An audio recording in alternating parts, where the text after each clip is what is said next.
Is this good to eat? Watch and see. Hi, I'm Shidalu. I'm stuck! Black or white pork tastes better? What makes Taiwan pork so impressive? ASF stayed out. No more swine fever shots or FMD shots. Amazing black pigs. Hit Taiwan pork to become such a delicacy. Let's keep watching. I've read it. Can I ask, are Yorkshire and Berkshire the same thing? No, different. Yorkshire is coded as Y. Berkshire is coded as B. Then what about Milkshaw? That's completely different. That's a drink. The idea that a longer raising period makes pork tastier. True. However, why would that cause this? You need to hear me out. It's pretty interesting. Traditional Taiwan black pigs actually came in 3 breeds. Best known, Taoyuan breed. Most people have heard of it, but maybe not those other 2 though. The Meinong breed, and the Ding Shuangxi one too. Back in 1908, during Japanese occupation, the Japanese introduced Berkshire pigs from Japan to crossbreed with local black pigs in Taiwan, China. Interesting year. To give you some historical context, one major event that year was Emperor Guangxu launching the 100 Days Reform. But to me, more interestingly, is a well-made newspaper published by the Japanese called Taiwan Nichinichi Shinpo, and it was launched that same year. The purpose of this breeding, cross Berkshire pigs, Taiwan black pigs. What they mainly wanted, Taiwan black pigs fertility. They could have litters of up to 20 piglets. And keep in mind, these days it's usually around 10. That kind of jump. Fertility. Taiwan black pigs. Just what the Japanese wanted. The Berkshires are known for good meat yield. Cross the 2 and you get an excellent market hog. And it worked extremely well. Back then, its market share was incredibly high, over 90%. 95.29% to be exact. So why was the market share so high? Mainly cause Taiwan native breeds grow slowly and carry a lot of fat.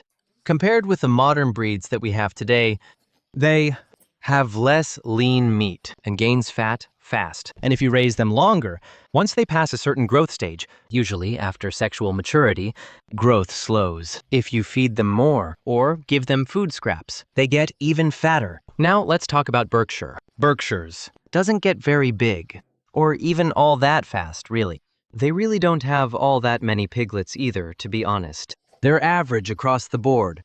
By all logic, this breed should have died out, yet it's one of the oldest pig breeds left in the world. And that's mainly because Big Edge. It tastes amazing. Seriously delicious. In fact, right now, this brand's called Taiwan Black Pork. It's Berkshire. Had it? You know, it's so good. Berkshire actually has one more real edge. That is, it crossbreeds extremely well. Cross it with another breed, and that great flavor carries over. So, Taiwan black pigs basically evolved and got tastier. In 1996, Dr. Qi Shuangqing, the COA director, Department of Animal Industry. Why mention him? This veteran, this director, made major contributions to Taiwan's pig breeding. He believed that the Japanese were deeply attached to Berkshire flavor. Taiwan pigs, then, were entering a really highly promising stage now. So, he set his sights on breaking into the huge of Japanese market through every possible channel, not just state outlets, private groups too, and public bodies. He tried bargaining. This time, Japan turned him down. Japan wouldn't sell the pigs. So, in the end, he really did decide to change course. Over to the US, he bought a whole lot of Berkshire pigs for crossbreeding. But in the end, these crossbred black pigs, it fell short when it came to growth performance and the back fat depth, a really key measure of quality, and fell short overall. What'd they expect? To what? Taiwan had started by then. 3-way crossbreeding with Landrace, Yorkshire, and Duroc. But looking back, we realized Taiwan black pigs were facing a real problem. Their gene pool was no longer pure.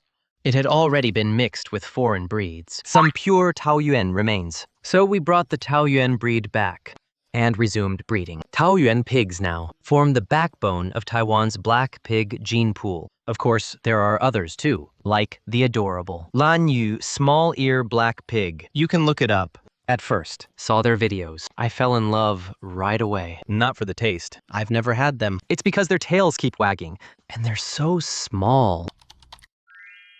The most common white pigs on the market today are LYD three-way cross pigs. LYD, 3 letters, are the initials of those 3 breeds. L stands for landrace. Y stands for Yorkshire. D stands for Duroc. Why cross these 3 breeds? After digging through a lot of sources, I found a pretty shocking fact. It was back in 1976, actually. The LYD three-way cross was first established. It's us, Taiwan.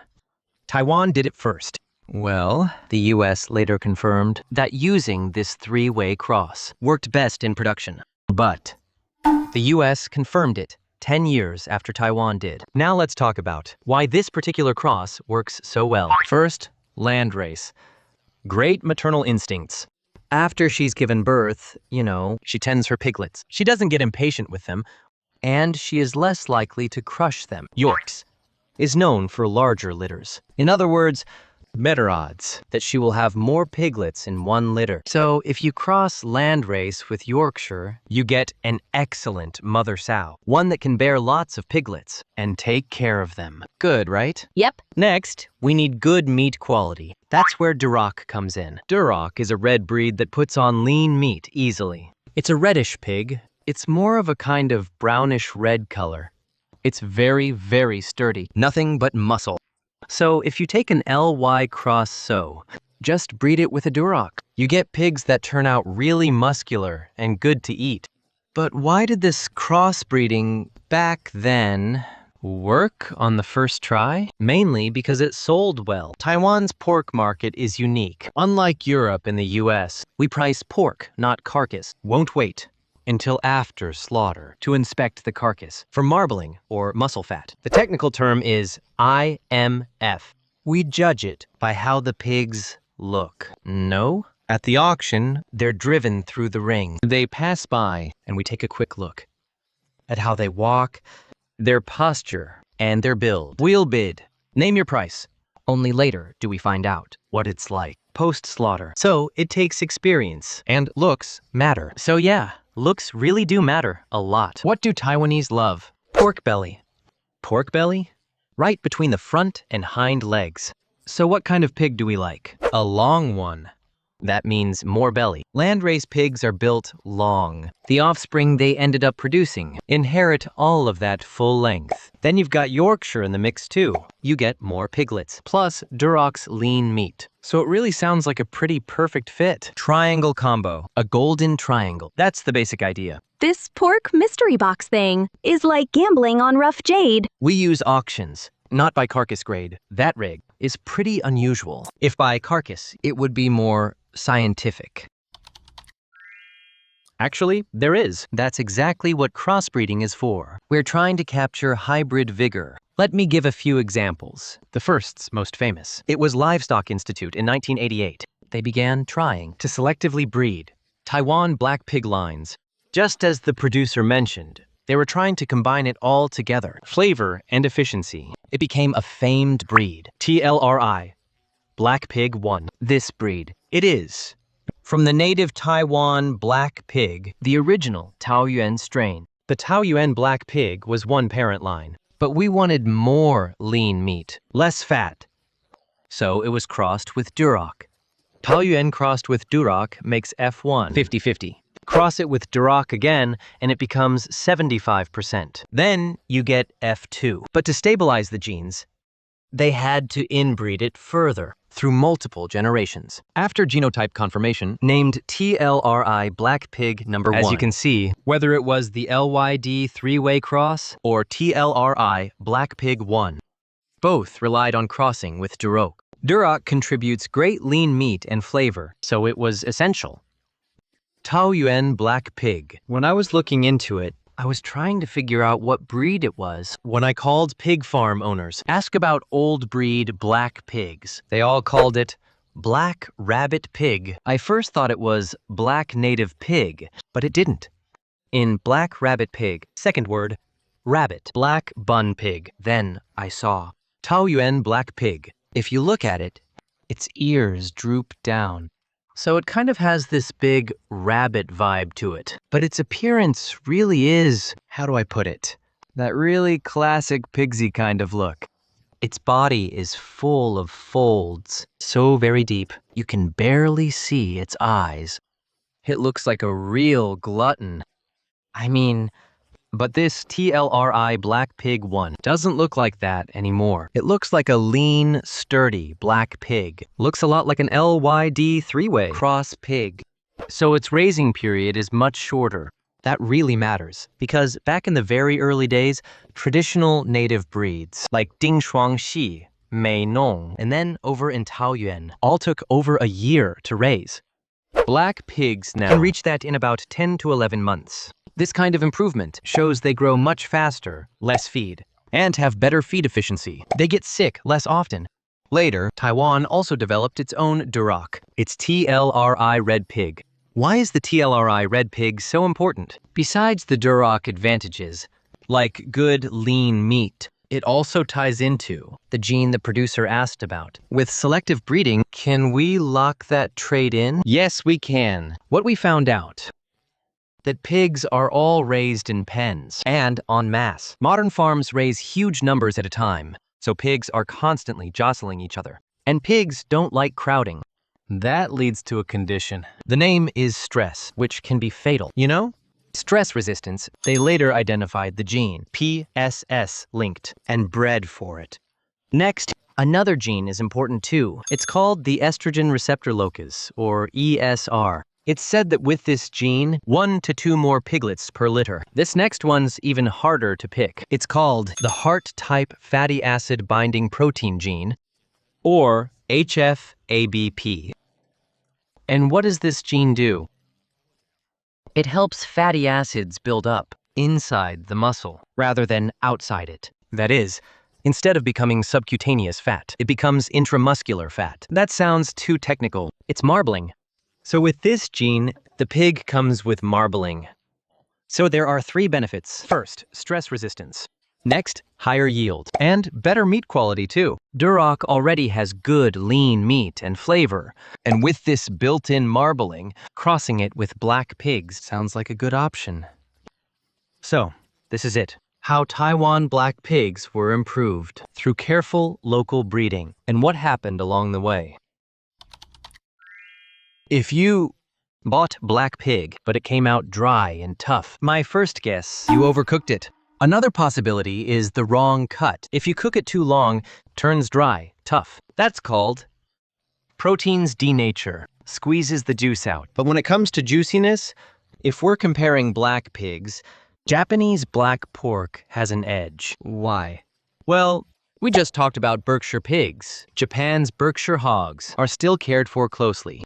The best known one, Kagoshima Black Pork, is Berkshire. It's a crossbreed too, to some extent, anyway, with Chinese black pigs. But overall, really, its bloodline is still a fairly pure Berkshire line.